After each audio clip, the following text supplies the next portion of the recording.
Oh shit, here we go again.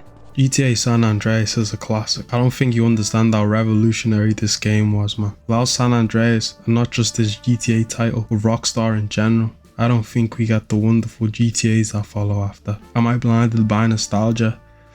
Maybe. I don't give a fuck. San Andreas will always be my favourite GTA title. San Andreas is the GOAT of GTA titles. Why is San Andreas my personal favourite, even though its age is clearly shown and it's as old as your mother? Well, it was ahead of its time, almost too ahead. Although San Andreas follows the whole crime aspect, the auto vehicles, it was full of more than just the crime stuff and had a lot of side content. It made the game feel huge to the point where you could get lost in the open world for hours, or even advancing the main story. There was just so much to do. So let's start off one of the best parts of the immersion. Although you start the game auto in a bike, I don't think you understand the level and attention to detail that Rockstar poured into this game. Like, it ain't called Grand Theft Auto for no reason. The amount of cars you can find within this game is crazy. Planes and that go crazy. And there's a jetpack. A jetpack, nigga. And who cares about realism? There's also go-karts, motorcycles. This game came out on a PS2. You know how much of a technological advancement this game is? To have such variety on a little old console like the PS2. Then we got the RPG elements to this game, which just gave it more flavour. The more you swim, the better lung capacity you get. The more you shoot, the better your shooting gets. Then you got the gym mini game. Like, I'm able to make CJ more buff and piece up niggas easier if I want to. For a game that came out in 2004, this is actually insane. Then there's the fact that I could gain weight by eating food.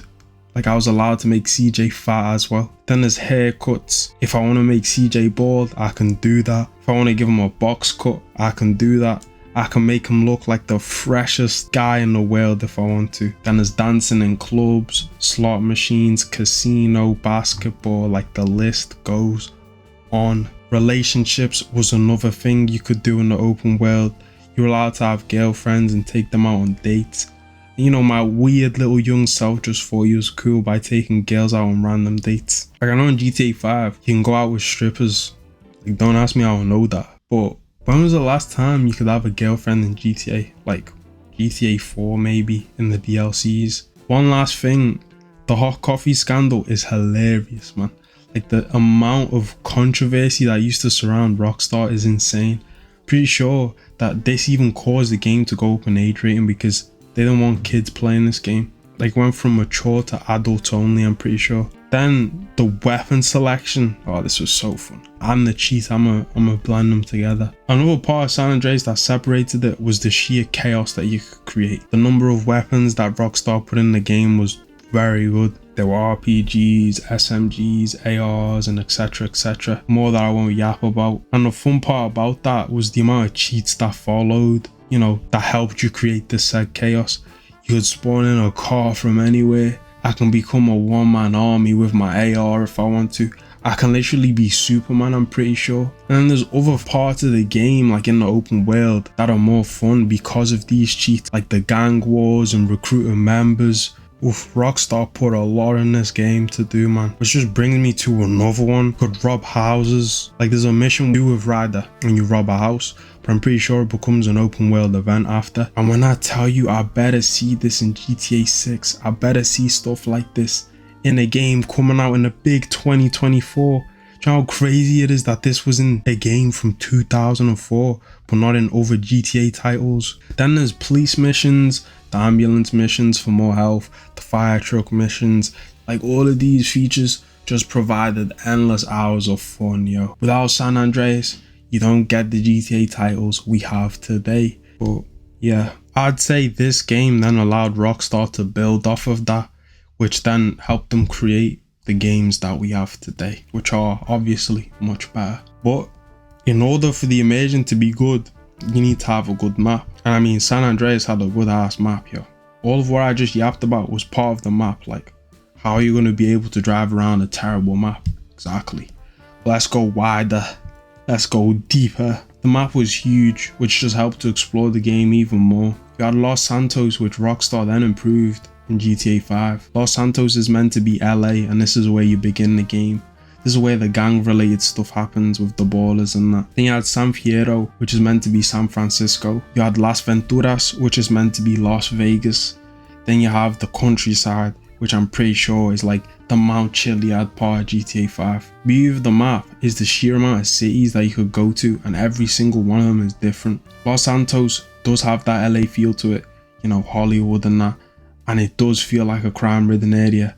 San Fierro was very different, obviously in terms of the city looking different, but the weather was different. It looked very gloomy, which to my understanding makes sense as it's meant to be San Francisco. Then you have Las Venturas, which is very good.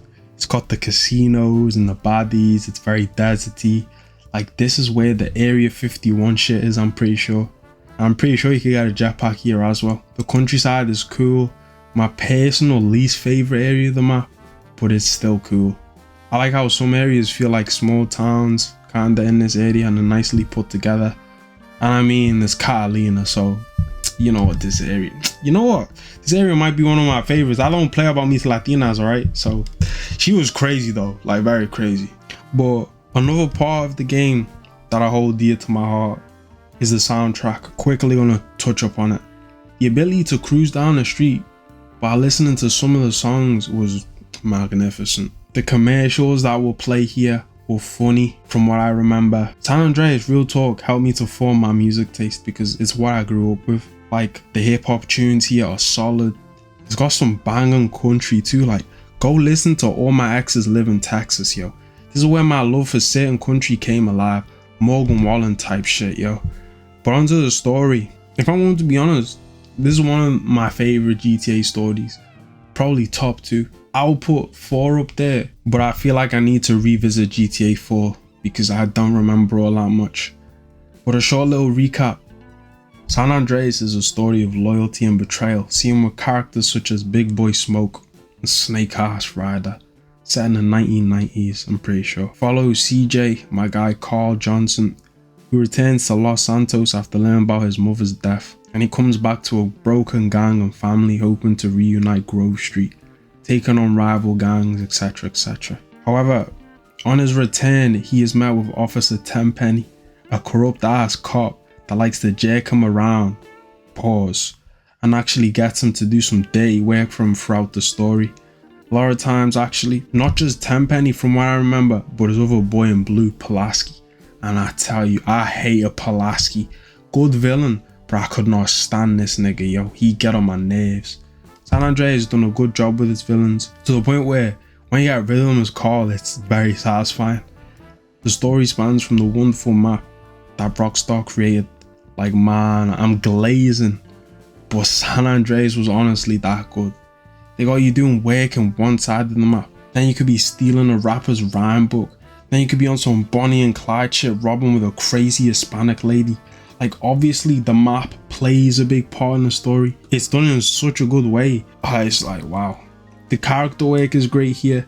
You get attached to so many good characters, whether it's your brother Sweet or your SA Caesar or some hippie out in the countryside.